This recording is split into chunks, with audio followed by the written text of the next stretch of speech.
하겠습니다. 말씀은 사도행전 10장입니다. 10장 1절부터 16절 말씀, 사도행전 10장 1절에서 16절 말씀입니다.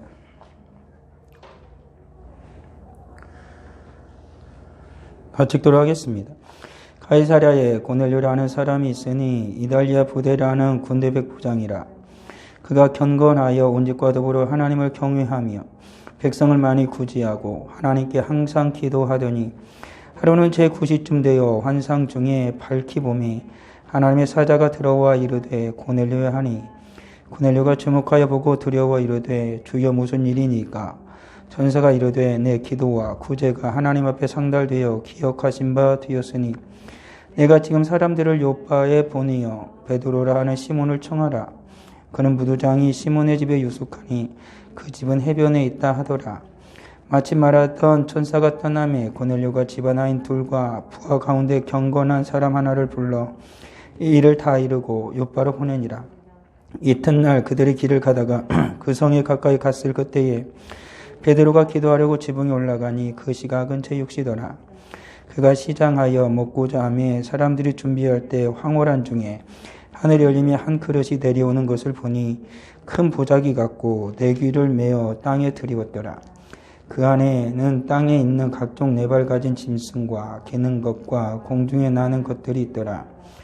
또 소리가 있으되 베드로야 일어나 잡아 먹어라 하거늘 베드로가 이르되 주여 그럴 수 없나이다. 속되고 깨끗이 아니한 것을 내가 결코 먹지 아니하였나이다 한데 또 두 번째 소리가 있으되 하나님께서 깨끗하게 하신 것을 내가 속되다 하지 말라 하더라. 이런 일이 3번 있은 후 그 그릇이 곧 하늘로 올려져 가니라. 아멘.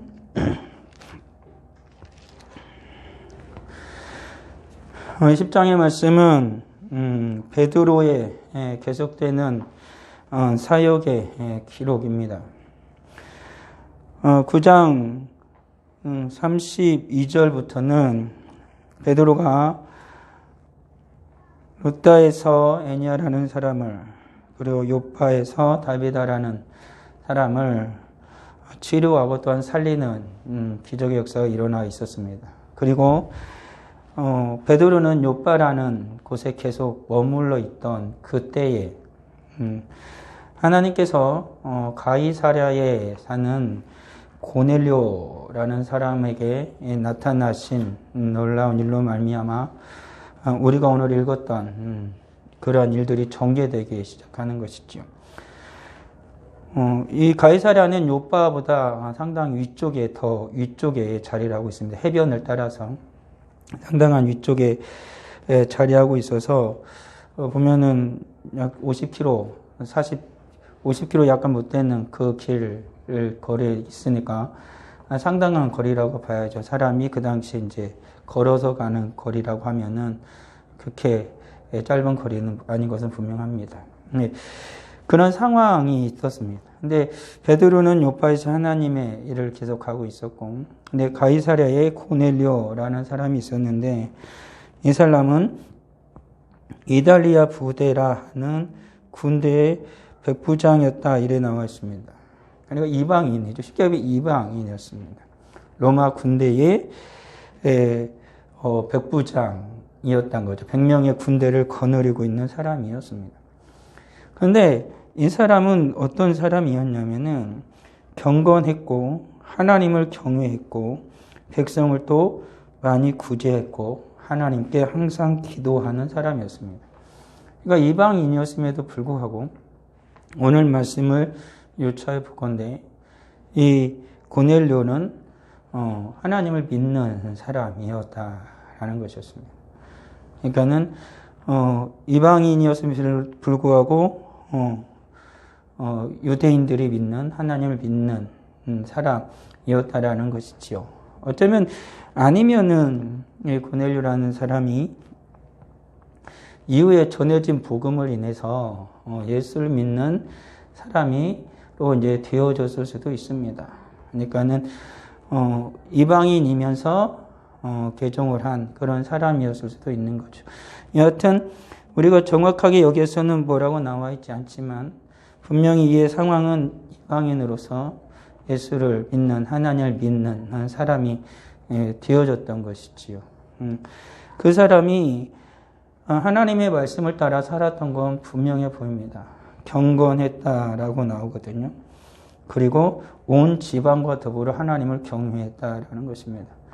그러니까 자기뿐만 아니라 자기 집안에 있는 모든 사람들로 하여금 하나님 앞에서 거룩하게 살아가도록 그 가정을 잘 돌보는 그러한 사람이었다라는 것이죠.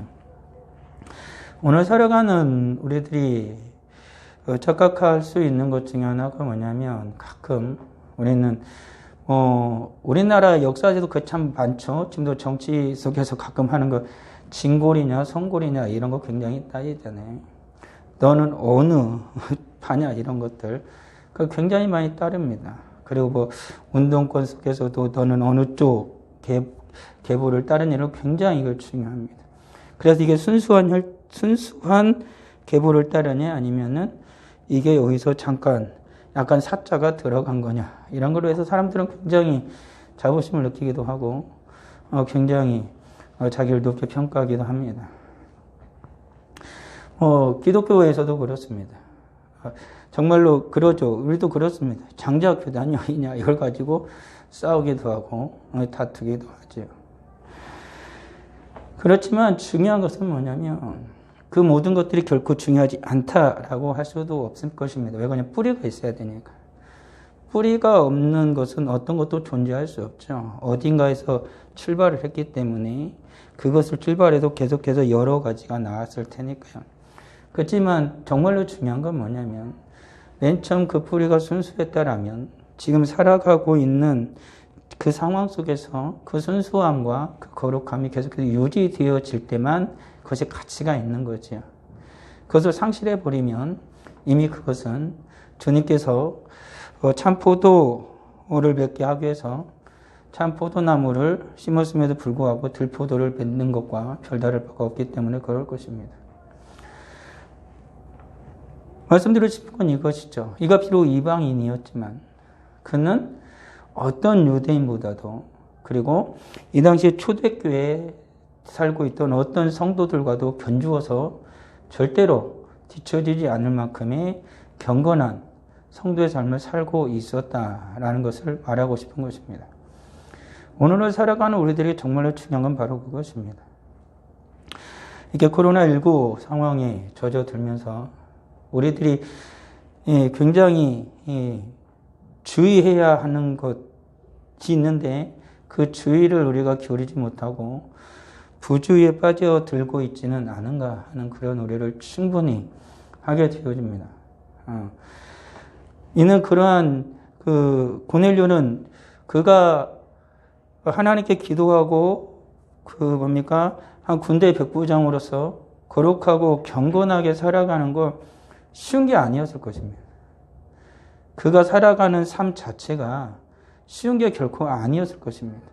이 당시에 백부장 정도 되어져서 100명의 군대를 거느리게 되려면 상당한, 이 당시에는 모두를 정직하게 하는 삶도 있겠지만은 남의 나라를 침략하고 그리고 가이사랴는 군대 요충지였기 때문에 상당한 부조리도 충분히 저지를 수 있고 많은 사람들에게 자기의 권력을 행사할 수 있을 만한 그런 자리도 있었기 때문에 수많은 유혹이 없었을 거라고는 볼 수 없는 것이죠.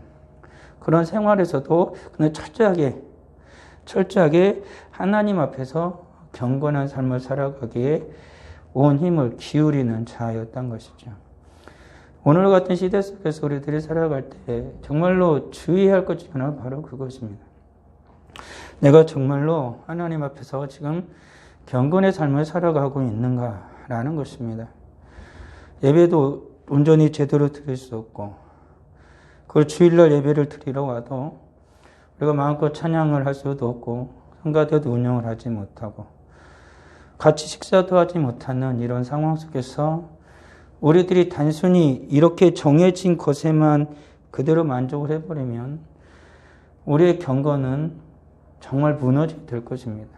그러다가 자칫 경건의 모양은 있지만 경건의 능력을 부인하는 자들과 같은 삶을 살아가는 우리를 발견하게 될 수도 있다는 것이지요. 단순히 이랬는데 이것 하나로 만족할 수가 있는 것입니다. 예전에는 예배를 어떻게든 다 드릴 수 있으니까, 어떻게든 자유로웠으니까, 주일에 새벽부터 저녁까지도 드릴 수 있고, 모든 부서에서 활동도 할 수도 있고, 수요 예배도, 금요 기도회도, 새벽 예배도 다 드릴 수 있었습니다. 그러는 가운데 다른 건 못 하더라도 주일만이라도 예배를 드리는 이들이 있었죠. 주일만 해도 새벽부터 밤까지 못 드리면은 낮 예배만이라도 드리는 들이 있었습니다. 그런데 지금은 이제 더 문제는 뭐냐면, 오늘날인데 낮 예배 못 드리니까 영상으로 보자. 근데 그 영상으로 보는 것조차도 그거 하나로 만족을 해버리게 되어진다거나 그렇게 되어지면 우리는 곰곰이 생각을 해봐야 되는 것입니다. 정말 내가 경건한 하나님의 백성의 삶을 살아가고 있는 거야. 주일에 낮 예배 한 번밖에 못 드릴 상황이 이제 됐잖아요. 근데 주일날 그걸 하나를 드리고 나서 난 다 했다 라는 생각을 해버리게 된다라면 우리는 정말 경건의 모양만 있지 경건의 능력을 거부하는 그러한 자들의 삶은 아닌가요? 우리는 다시 곰곰이 생각해 보아야 한다라는 것이죠. 왜 그런 말씀을 드리냐면 오늘 고넬료의 삶을 보건대 그렇다는 것입니다. 고넬료는 정말로 우리들이 이와 같은 상황 같은 그 핑계거리라든지 아니면은 우리가 합리화를 조금만 하고 싶다라면은 고넬료는 이렇게 안 살아도 됩니다. 내가 백부장으로 예수를 믿어 이런 열악한 환경 속에서 그것만 얘기해도 특별히 나무랄 사람이 없을 것입니다. 그런데 이는 항상 기도했다는 것입니다. 군대 장관으로 백부장으로 항상 기도 시간을 정해놓고 기도한다는 게 쉽겠습니까? 절대 어렵죠. 목사도 아니고 선교사도 아닌데 제9시라는 것이 되었을 때 보면은 제9시가 이제 5세쯤 되니까 아무튼 이들이 쉬는 시간이 되어서 짬을 내서 기도할 수 있었는지 어떤 건 모르겠지만 제9시면은 이렇게 자주 나오는 시예요. 그 사도행전에서 제9시 기도 시간. 베드로와 요한이 제9시 기도 시간에 기도하러 가다가 성전 미문한데 안전병이 일으킨 사건이 바로 그때 일어나거든요. 제6시부터 9시까지 어둠이 가득하던 때도 예수님 십자가에 죽으셨을 때 그 9시예요. 예수님이 마지막으로 죽으셨을 때 제 9시고요. 그러니까 그런 거거든요. 그러니까 이 시간을 정했죠. 이 환경이 안 좋잖아요. 근데 이는 단순히 모양새를 내고 싶었던 거 아닌 건 분명합니다. 정말 이에게는 하나님이 주시는 경건의 능력이 있었던 것이죠. 오늘 사랑 우리 그리스도인들에게 저와 여러분들에게 정말 필요한 건 뭐냐면 경건의 모양을 넘어선 진정한 경건의 능력이 우리 가운데 있어야 하는 것입니다. 남에게 보여주고 자기 스스로 만족하는 어떤 행위, 그것으로 끝나는 것이 아니라 정말로 주님 앞에서 주님에게 나를 드리고 정말 주님을 만나는 그러한 경건의 능력이 우리 가운데 있어야 되는 것이고 우리가 하나님 앞에 드린 모든 예배와 기도를 통하여서 하나님의 살아계심의 역사가 우리 삶 가운데 진정 일어나기를 소망하는 자들이 분명히 되어야 되는 것입니다. 그 속에 경건의 능력이 나타나는 것이지요. 오늘날과 같은 이 대한민국의 이 교회에 하나님께서는 이와 같은 삶을 살아가고 우리에게 요구하실 것이고 오늘 우리가 읽었던 말씀과 같은 그런 경건의 능력이 하나님은 나타나길 원할 것이고 또한 그를 간절히 소망하는 자들에게 하나님께서는 반드시 경건의 능력을 또한 부어주실 걸 저는 믿는 것입니다. 우리 사랑하는 성도들도 모두 다 그런 경건의 능력이 나타나길 주의 이름으로 축원합니다. 제9시쯤 되었을 때 환상 중에 밝히 봄에 하나님의 사자가 들어왔다는 것입니다. 그러니까 기도하는데 환상이 그의 두 영안이 열려서 환상 가운데 천사가 그에게 오는 걸 본 것입니다. 그리고 천사와 이제 대화가 이루어지는 거죠. 그러면서 천사가 이런 말을 합니다. 내 기도와 구제가 하나님 앞에 상달되어 기억하신 바 되었다라는 것이죠. 첫 번째, 구제가 상달됐다는 건 뭐냐면 이는 진심으로 했던 것입니다. 남에게 보여주기 위한 것이 아니라 주님께서도 구제에 대해서 말씀할 때 뭐냐면 은밀한 중에 은밀한 중에 보겐 주님이 다 갚아줄 거라 했던 거죠. 남 오른손이 하는 걸 왼손이 모르게 하라 라고 말씀하신 것처럼 진실한 구제를 했던 것입니다. 그러니까는 그는 어떤 일을 착취하는 일이 없었던 거죠. 세례 요한도 그 말 했거든요. 그 세례를 찾아오는 이들을 향하여서 군세선자들을 향하여 예수님께서 그러실 거예요. 그러니까는 그 남의 걸 함부로 착취하지 말란 말을 하거든요. 그런 것처럼 고넬료는 분명히 자기가 가지고 있는 군사의 그 힘을, 능력을 가지고 착취는 분명히 안 했을 것입니다. 그것은 당연한 것이었고, 자기가 거기서 오는 많은 수익이나 그 자기의 군대에 자기가 가진 것을 가지고 자발적으로 도왔다는 거죠. 진심으로. 정말 그들을 위해서 보여주기식이 아니라 오늘날의 같은 시대에 사람들이 참 그런 걸 많이 하지 않습니까? 조금만 이름 나고 그러면은 이 보여주려고 남들에게 좀 보여주기식으로 하는 일이 얼마나 많습니까? 그런데 이는 그러지 않았다는 거죠. 하나님이 보시기에 고넬료의 구제하는 게 하나님이 받았다. 하나님이 받았다. 진실된 구제가 이루어졌던 것이고 또 하나는 뭐냐면 기도가 하나님이 들었다. 그러니까 고넬료의 그 간절한 기도가 있었다는 것이죠. 경건의 삶을 살아가면서 이 고넬료의 기도의 내용을 보면은 이후에 일어나는 일들로 바라보건데 여가 그 자기의 지금 신앙의 삶을 살아가는 가운데 만족을 못했던 것이죠. 더 온전한 신앙인으로서의 삶을 살아가기를 원했던 것입니다. 저가 지금 이 정도면 됐다라고 스스로 만족하지 않고 더 하나님의 은혜를 받고 예수 그리스도를 알고자 하는 진정한 그런 소망이 있었고 자기 가족뿐만 아니라 더 많은 이들이 진정 예수 그리스도의 은혜를 받기를 소망했을 것입니다. 그는 여러 가지 예수를 믿는 이들에 대한 소문을 많이 들었을 것입니다. 백부장이니까. 얼마나 많은 이들의 소식을 들었겠습니까? 그러는 가운데 이는 그가 경험하지 못했던 놀라운 일들이 일어나는 걸 분명히 알았을 것입니다. 그러면서 그는 더욱더 하나님을 알아가길 원했고 예수 그리스도를 알아가길 원했기에 그는 진실되게 주님 앞에 더욱더 신앙의 삶을 살았고 경건의 모양을 잃지 아니하고 경건의 능력 가운데 자기를 계속해서 쌓아갔던 것이지요. 그런 삶을 살았던 것입니다. 오늘 살아가는 우리들이 필요한 건 이것이죠. 더 주님을 알고자 하는 그 욕망이 우리 가운데는 있어야 되는 것입니다. 진정 주님을 더 깊이 만나고자 하는 간절함이 오늘날 우리 가운데 분명히 있어야 되는 것입니다. 그런 것들을 우리가 하기 위하여서 우리는 스스로가 자기를 쳐서 주님 앞에 복종시키는 그러한 일들 또한 있어야 되는 것이지요.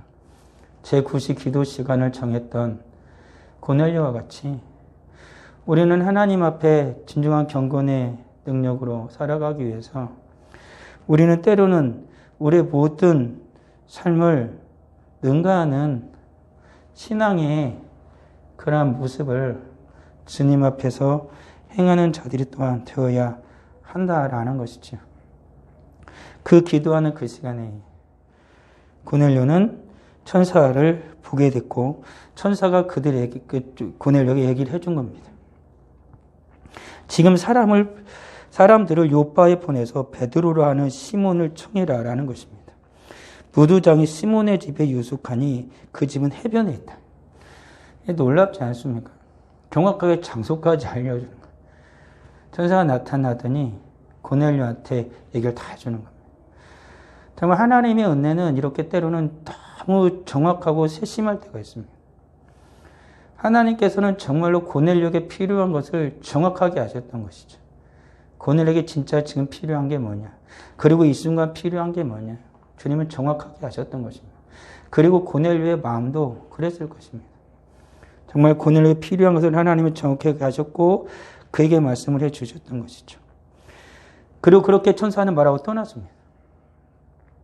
어떤 사람들은 여러 가지로 생각할 수도 있을 것입니다. 그냥 환상 가운데 일어났으니까 그냥 지나칠 수도 있었고 여러 가지 상황이 있었겠지만 고넬료는 분명히 알았을 것입니다. 이게 정말 하나님께서 주신 계시와도 같은 것이다라고 그는 분명히 믿었던 거죠. 그러니까 이것을 잘 분별해야 되죠.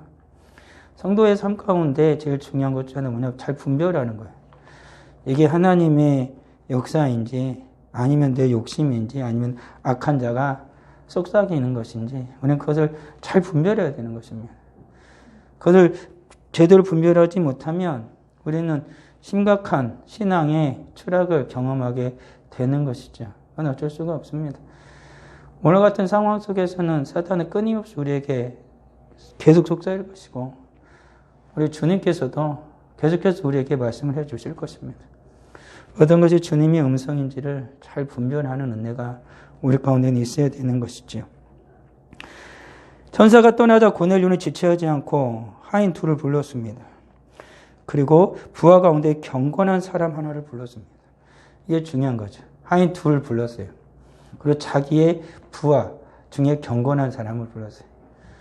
그러니까 군인이잖아요. 그 중에서도 정말로 그 고넬료가 살아가던 그 삶이 정말 경건하고 올바랐던 것이 그가 살아가는 군대에 살아가는 직장에 살아가는 부하들이 영향력을 끼쳤던 거죠.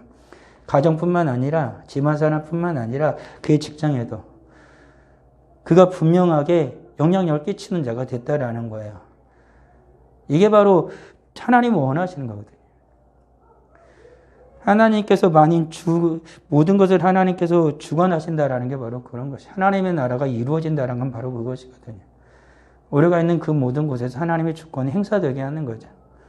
교회에서만 아니라 기도할 때만이 아니라 내가 살아가는 모든 삶의 그곳에서 하나님의 주권이 행사되게 하는 것이 그리스도인이 할 것이죠. 그러니까는 이 고넬료의 선한 영향력은 부하에도 끼쳤어요. 경건한 부하 한 사람을 불러서 일을 다 이루고 요바로 보낸 거죠. 왜 그러냐면 약 50km 되는 길을 가야 돼요. 만약에 보세요. 아무리 대장이라고 하지만 불러가지고 내가 기도를 하는데 환상 중에 천사가 나타나더니 어디 가면 어떤 사람이 딱 있으니까 그 사람을 불러라 했다 딱 그러면은 보통 사람 같으면 이상한 거 아니야? 그냥 제대로 듣지 않을 수도 충분히 있습니다. 그렇지만은 고넬료와 이 경건한 이 부하의 사이에는 그것을 뛰어넘는 분명한 하나님의 은혜 가운데에 나눌 수 있는 우리가 신앙의 그런 교제가 분명히 있었던 것이죠. 그러니까 고넬료 이 말을 하면 그냥 쉽게 건너들을 사람은 아니었던 것입니다. 아브라함이 자기 아들 이삭을 위하여서 자기 고향으로 가서 신부를 데려오라고 할 때 자기가 가장 사랑하는 종을 보내잖아요. 가다가 죽을지도 모르고 어떻게 될지도 모르는데 그 말 하나 듣고 충실하게 그 일을 수행하고는 그 종이 있었잖아요. 고넬료에도 그런 종이 있었던 것이죠. 믿고 맡길 만한 사람이라는 것이죠. 우리가 신앙생활을 하면서 중요한 건 바로 그런 것이거든요. 주님의 은혜 가운데 주의 말씀으로 신앙으로 서로 믿고 하나 되어서 주님의 일을 같이 할 그러한 이들이 우리의 신앙생활을 하는 것은 반드시 필요해요. 개인과 개인 간에 교회와 성도 간에 그런 것은 반드시 있어야 돼요. 그것이 없으면은 어떤 것도 되지 않죠. 그냥 서로가 대면하고 그냥 하고 모든 것이 끝났으니까 언제든지 뒤돌아설 수 있다. 이런 식의 신앙생활을 한다면 그것 자체는 무엇인가 잘못된 거죠. 우리들은 다 말로 그러잖아요. 예수님이 우리 교회 몸이고 우린 예수님 우리 교회 머리고 교회는 그의 몸이고 우린 예수님이 지체다. 경건의 모양은 있을지 모르지만 진정한 경건의 능력은 지체된 자들이 정말로 주님의 은혜를 서로 나누고 하나됨을 서로가 느낄 때 그때 경건의 능력이 있는 거지. 그냥 있는 것은 경건의 모양일 뿐이죠. 경건의 모양은 얼마든지 인간들이 만들어낼 수 있는 것입니다. 경건의 능력을 가진 이들이 되어야 되죠. 그렇게 해서 보냈습니다. 그리고 요바로 갔습니다. 근데 그 이튿날, 그러니까는 구시에 그런 일이 있고 바로 불러서 보냈는데 하루끼리 걸리는 날이 새는 거죠. 하루가 지나고 그 이튿날에 이들도 도착하고 그 이튿날 이제는 제6시 12시죠. 배가 고픈 그때 베드로가 기도하려고 지붕에 올라갔어요. 길을 가다가 그 성에 가까이 갔을 그때에 베드로가 기도하러 지붕에 올라가니 그 시작은 제6시더라. 그때 햇볕이 쨍쨍 내려치는 그곳에 베드로가 기도하러 지붕에 올라갔어요. 그 시간은 피하고 싶은 시간이었을 텐데 올라간 거죠. 근데 올라갔는데 배가 고프니까 인간의 이거 가장 기본적인 거예요. 하나님은 여러 가지를 통해 역사하시는 게 여기서 나타나는데 시장 가서 배가 고프니까 먹고자 하며 사람들이 준비한 때에 황홀한 중에 하늘이 열리면서 한 그릇이 내려와요. 배가 고파서 그런지요. 그러니까 먹을 걸 준비하고 있었고 베드로는 기도하고 있는데 여전히 또 똑같이 황홀한 중에 환상 중에 하늘에서 그릇 모양의 것이 내려오는 것입니다. 서로 주님께서 똑같이 역사를 하신 거예요. 보니 큰 보자기 같고 그릇이 내려오는 것을 보니 큰 보자기 같고 내 귀를 매어 땅에 들여왔다. 그러니까 그릇 같은데 보자기 같이 이렇게 내 귀를 매가지고 하늘 이렇게 내려온 거예요. 둥둥둥. 근데 그 하늘을 보니까 온통 짐승들이 다 있는 거죠. 네 발 가진 짐승부터 기어 다니는 것, 그리고 이제 날아다니는 것, 별것이 다 있는 거예요. 배가 고픈데. 근데 이제 주님께서 베드로한테 말하는 거죠. 소리가 있어서 일어나서 이제 잡아먹으라. 베드로가 단칼에 거절합니다. 속되고 깨끗하지 않은 것을 내가 결코 먹지 아니하였습니다. 라는 것이죠. 여전히 지금 아직까지는 유대인들은 그 부정한 음식을 안 먹었습니다. 이것이 복음이 완전히 완성된 상황이 아니었기 때문에 여전히 유대인들은 부정한 것을 안 먹었죠. 정한 음식을. 그리고 율법과 예수 그리스도의 말씀을 같이 지켜가고 있는 상황입니다. 그런 상황이 지금 있는 거예요. 유대인들의 상황 속에서. 내가 유대인이잖아요. 지금까지 어떤 전에 율법을 그냥 버릴 수가 없는 거죠. 근데 그것이 완전히 지금까지 전한 구약의 율법과 예수 그렇게 주신 새로운 주님의 말씀을 그걸 완성한 건 바울이에요, 바울. 그러니까 아직까지 이게 완성되지 않았죠. 복음은 계속해서 주님 앞에서 점진적으로 나가고 있는 것이기 때문에 그런 것이죠. 베드로가 그런 거죠. 절대 안 먹었다. 아무리 배가 고파도 부정한 건 안 먹는다는 거죠. 두 번째 똑같은 소리가 있어서 하나님께서 하신 말씀. 두 번째 이제 소리가 난 거죠. 베드로가 못 먹겠다 그러니까 주님 맨 처음에는 위에서 잡아먹어 그러니까는 못 먹겠다 그러니까는 두 번째 소리가 이러면 하나님께서 깨끗하게 하신 걸 내가 속되게 하지 말라. 이런 일이 3번 있으니 그릇이 곧 하늘로 올려졌다. 베드로는 고민이 남은 거죠. 이게 중요한 거죠. 베드로는 이게 부정한 거예요. 그래서 내가 못 먹겠다. 근데 하늘의 마지막 소리가 있는 건 뭐냐면 하나님이 깨끗하게 한 걸 네가 부정하다고 하지 말라라는 거죠. 중요한 거죠. 정하고 부정한 건 하나님이 정하는 겁니다. 왜 이 율법을 주시면서 하나님께서 정한 짐승과 부정한 짐승을 왜 나눴죠? 정한 짐승, 소는 원래도 정한 거고 원래부터 돼지는 부정하니까 부정하다 그랬을까요? 아니에요. 하나님이 짐승을 놓고 정한 거예요. 쪽발 있고 돼지김질하고 그렇게 걷는 것들은 정한 거. 소는 정한 음식으로 먹고 돼지는 쪽발이어도 돼지김질하니까 부정한 거. 그러니까 하나님 정했으니까 정하고 부정한 게 나눠진 거예요. 만약에 하나님께서 돼지는 정한 동물, 소는 부정한 동물이었으면 소는 부정하고 돼지는 정한 거예요. 하나님이 정한 거예요. 이스라엘을 하나님께서 거룩하게 하시기 위해서 먹는 것까지 구별해서 주신 거예요. 그들의 생활하는 것까지, 식물을 뿌리는 것까지. 밭에다 식물을 풀 때 2가지 종자 섞어서 뿌리지 말라고 그랬잖아요. 옷을 짤 때도 절대로 2가지 식물을 섞어서 짜지 말라고 그러셨다고요. 왜냐하면 거룩하기 때문에 그래요. 그러니까 이스라엘 백성은 하나님께서 요구하신 건 뭐냐면 짐승이건 식물을 신건 뭡니까 옷을 입건 늘 뭘 생각하게 원하셨던 거예요. 하나님.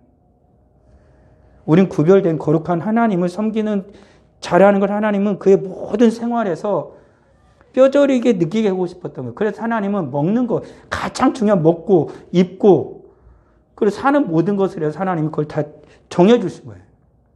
그래서 그들이 모든 살아가는 삶 속에서 하나님하고 늘 연결이 돼 있어요. 그러면서 그들 생각하게 한 거죠. 거룩하다. 우리는 거룩하게 살아야 돼. 그걸 계속해서 연장시킨 거예요. 근데 그 율법을 뛰어넘는 완성하신 예수님께서 우리가 누굴 보내세요? 성령님이죠. 그러니까 우리 살아가는 앞서 말했지만 모든 것이 하나님의 주권이 이루어지게 할 수밖에 없는 건 그거예요. 먹든지 마시든지 무엇을 하든지 다 하나님의 영광을 위해 할 수밖에 없는 상황이 된 거예요. 그때는 그들이 살아가는 모든 삶 속에서 일련의 행위 속에서 이뤘지만 이제는 우리의 생각과 마음의 모든 것들이 성령께서 함께 하심으로 지배하시면 말미암아 우리에게 들깨우쳐 주시는 거죠. 한순간 모든 순간에 우리는 예수를 믿는 자다. 거룩한 자다. 라는 것을 깨우쳐 주시는 거죠. 예수님께서 우리를 거룩하게 하셨어요. 예수님께서 거룩하게 하시고 구원한 우리를 어떤 악한 우리를 정죄할 수도 없어요. 예수로 말미암아 예수 보혈로 말미암아 거룩해진 우리를 부정하다 할 수 있는 아무도 없어요. 그게 그리스도인이에요. 오늘 사는 우리들이 잊지 말할 게 바로 그거죠. 상황과 환경이 이렇게 돼도 내가 그리스도인이란 사실은 안 변해요. 내가 하나님의 자녀란 사실은 안 변해요. 내가 있는 모든 곳에서 성령의 인도하심은 결코 연약해지거나 약해진 적이 없어요. 동일하신 거죠. 그런데 오늘 살아가는 우리들이 자꾸 경건의 능력을 상실해가고 있는 것은 아닌가 하는 두려움이 있는 것이죠. 경건의 능력을 끝까지 붙들고 있는 게 아니라 경건의 모양만, 그것도 불완전한 모양 뭐 하나도 붙잡고 있는 것으로 만족하려 하는 것은 아닌가라는 것이죠. 그 모든 것들이 우리를 구원하지 못하는 것입니다. 오늘 말씀에 있는 것처럼 우리는 다시 기억을 해야 돼요. 고넬료와 같이 정말로 어려운 그 상황 속에서도 기도하는 진정한 경건의 능력을 우리는 가지고 있는 것가라는 것이고, 그리고 하나님께서 나를 거룩하다 하셨는데 이미 우리는 거룩한 하나님의 자녀가 되었는데 나는 진정 거룩한 하나님의 백성으로 지금 살아가고 있는가라는 것이죠. 나는 경건의 능력이 있는가라는 것입니다. 기도하겠습니다. 아버지 하나님, 은혜를 감사합니다. 주님 앞에서 경건의 능력을 가지고 살아가는 우리들이 다 되어지기를 원합니다. 경건의 능력은 이미 잃어버린 지 오래요. 불안한 나머지 흔들리는 경건의 모양 하나 어떻게든 붙잡고 살아가려고 아둥바둥하는 어리석은 삶을 살아가고 있는 것은 아닌지요. 진정 주님 앞에서 거룩한 자로 하나님께서 우리를 택하셔서 예수 믿어 구원받게 하신 거룩한 하나님의 백성이 하나님의 자녀된 자로 살아가기를 원하오니 다시 한번 우리 가운데에 경건의 능력이 회복되게 하시고 하나님 앞에서 진심으로 살아갈 수 있는 우리 모두가 되게 하여 주시기를 간절히 바라고 소원합니다. 주 앞에 귀한 예물을 드리오니 주님께 이 예물과 함께 주의 사랑하는 딸을 받으시고 영광 중에 나타나셔서 응답하시는 주님, 그 주님께 영광 올려드리는 복된 가정이 되게 하여 주옵소서. 예수님의 이름으로 기도합니다.